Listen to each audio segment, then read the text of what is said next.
Hi guys, welcome back to my YouTube channel. In case you're new here, hi, my name is Em and welcome back to another video. So I know I promised you guys a video on where to shop for your baby items. That video will be coming up soon.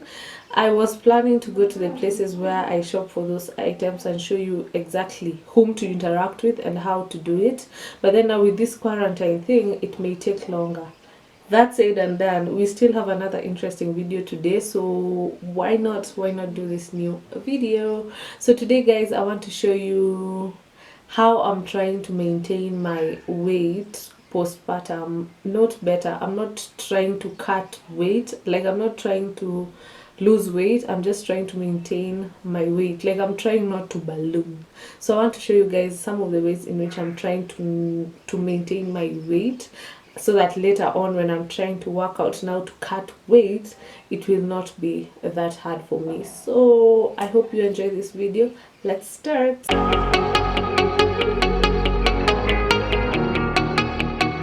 So the first way that I'm trying to maintain my weight postpartum, it's been 4.5 months since I delivered my baby. I don't know if I should show you my body before. Maybe I will do that. I may do that. And then what my body is right now. I think I'll insert that video immediately.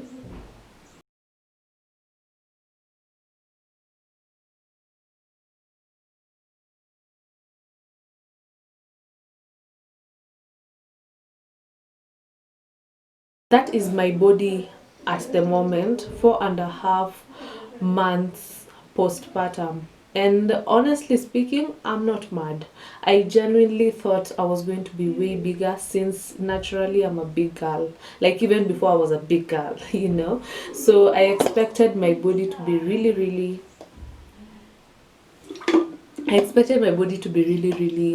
big postpartum, but then to my surprise, I didn't. I think I'm doing quite well. I think I'm doing quite well. I'm not mad at my body size. I am not. My baby is about 5, is almost just about to turn 5 months old. I think this is the time to try and snap back. So the first thing that I have been doing is obviously breastfeeding. Breastfeeding does cut some of that weight, because most of your nutrients when you're breastfeeding goes to your milk and not to your body, most of it. So if you exclusively breastfeed for a long while, then that will really help with controlling your weight so that you do not balloon. And we're not trying a balloon here. Nah. I know breastfeeding is not a walk in the park. I know sometimes we do not have the time to breastfeed because we are trying to make sure those kids are eating as well. But then if you can, please do, because it will really help you with controlling your weight.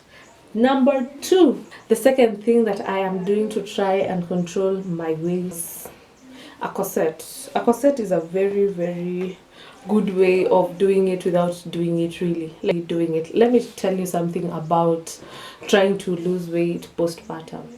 Once you have delivered a baby, 80%, there's a very high chance you're suffering from diastasis recti, like your recti muscles ripped, therefore your abs are separated. And the easiest way to correct that diastasis recti before you're ready to work out once again is a corset. So you really want to get yourself a good corset if you want to lose weight and correct your diastasis recti before you now go into intense workout to try and get your body back. So I got my corset from a supermarket. I guess I got my corset from a supermarket. It was going for only 405 shillings, believe it or not. I'll show you a video of what it is like. It's okay. So this is what the corset is like. I just tie it around my belly. Shillings, guys, imagine. I only bought it for 405, and if you can, I'm sure you can already tell it's doing its magic.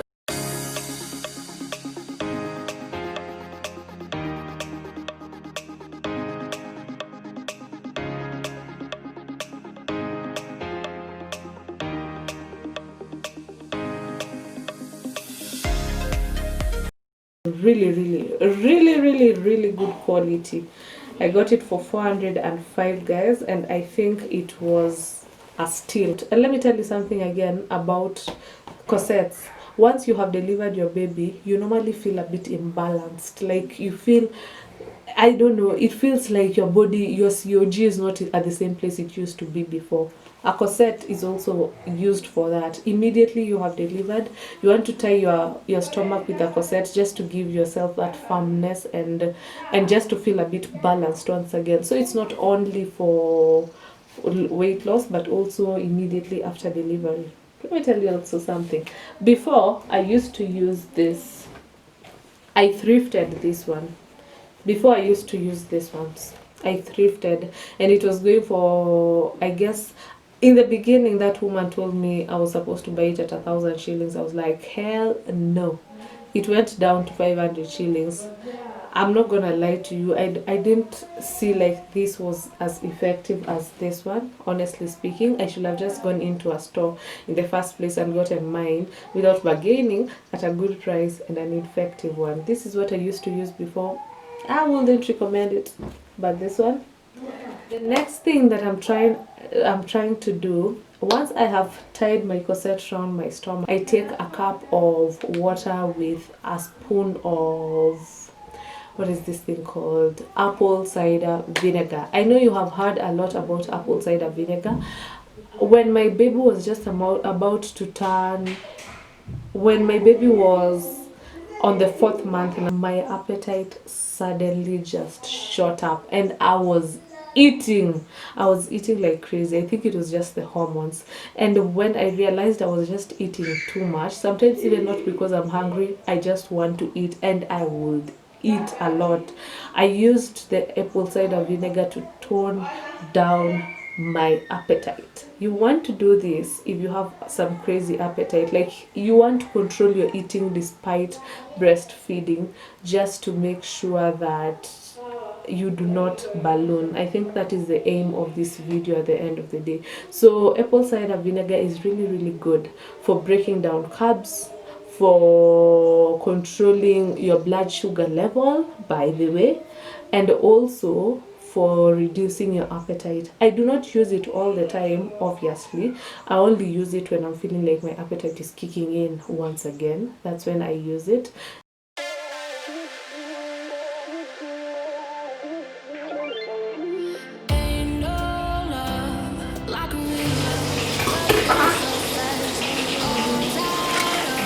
So yeah, it's really effective with reducing appetite, and I think eating too much is just one of the main causes why people balloon immediately after delivery. So you want to control that appetite and watch what you're eating.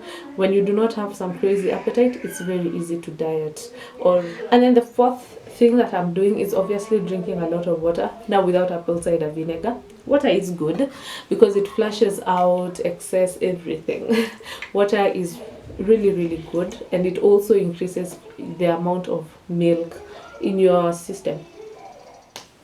Okay, so the next thing has to be, I try to work out. So I do a few workouts, those that are safe.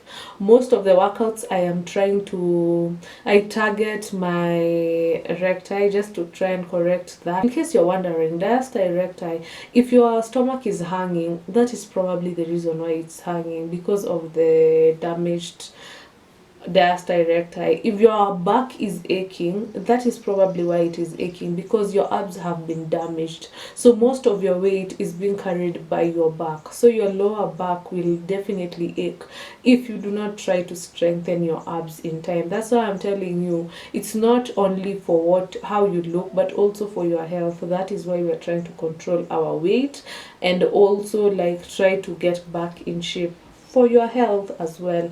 So the diastole recti is like that, is that the middle muscle is damaged once, is ripped once you're pregnant, therefore your abs are separated, therefore they're almost not as functional as they were before, therefore most of the weight is put on your back, and thus as a result you get a lot of back aches. And if you want to control that, you want to do workouts that can try and correct the diastole recti. Once again, I insist, before working out, please try and do proper research, because most of the workouts we used to know, like planks, like sit-ups, like press-ups, are not allowed after postpartum, after you have gotten a baby. Some of these workouts you want to forget about until you correct your diastole recti, because once you do some of these workouts, you're going to be constantly expanding and contracting your diastole recti,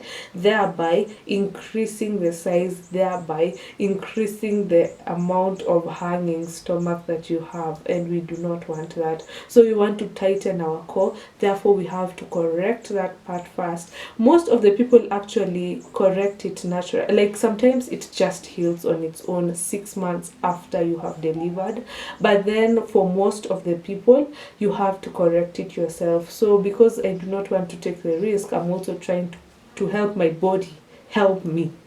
That's why I'm working out to try and correct that before I even hit the 6 months mark.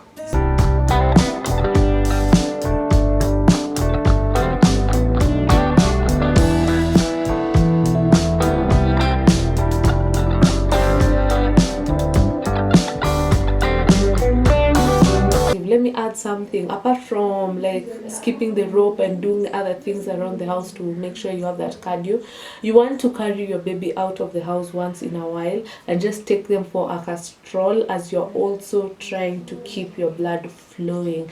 This is part of staying active. This is the last point. This is part of staying active, so that one, you may avoid postpartum depression. If you're in a place where you can ride the stroller, then good for you.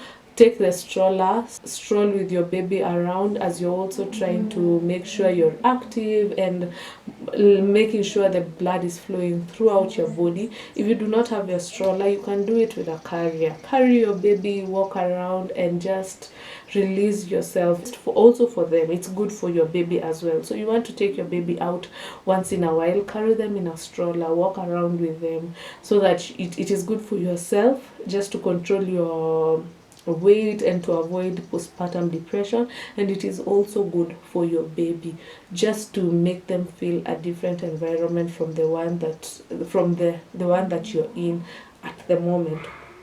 So those are the, I think, 8 points that I do to try and control my weight. I really hope you have taken something out of this video. Now that we are in quarantine, I think this is a good opportunity for you to try and control your weight. Some of these tips, they are very simple but very, very effective. I'll do another video on now intense workout once I am feeling like my body is at that point, but for now it's warm up. We are getting there.